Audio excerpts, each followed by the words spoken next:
John had a really positive outlook. He believed he was going to beat it.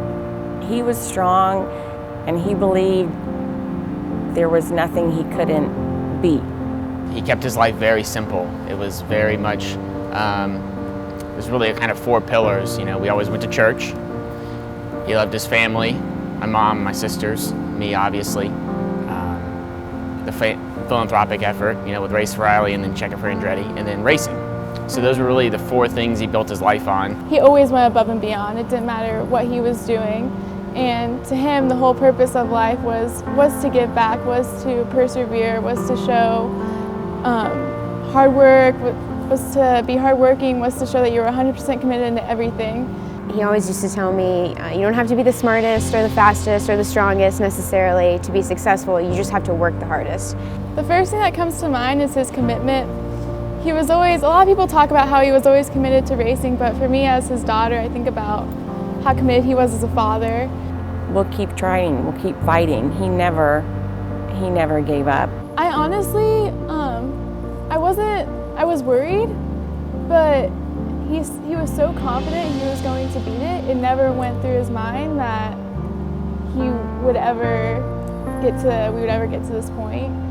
There was an event at my school that was a day in the life of a medical student, and he came and spent the whole day with me. He took a medical school test and all this kind of stuff, and he wasn't feeling well, and he made all that happen. And on top of that, he was advocating for CheckIt4Andretti, still doing Race for Riley. So he's just one of those guys that he gives 100% to everything he does. One of the stories that he told me was when he won at Daytona, you know, he had a really good car, and he was very excited about the next day. So I was in the motorhome the night before, and I was young. I was like 5 or 6 years old, and he goes, who's gonna beat Dale Earnhardt tomorrow? And I was like, who? And he goes, your dad. And he goes, you're gonna beat Jeff Gordon tomorrow. I was like, who? And he goes, your dad. He was a no excuses kind of guy, and he always thought about others before himself. Always, always, always.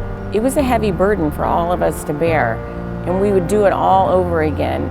But it's an impact on the entire family that you need to think about.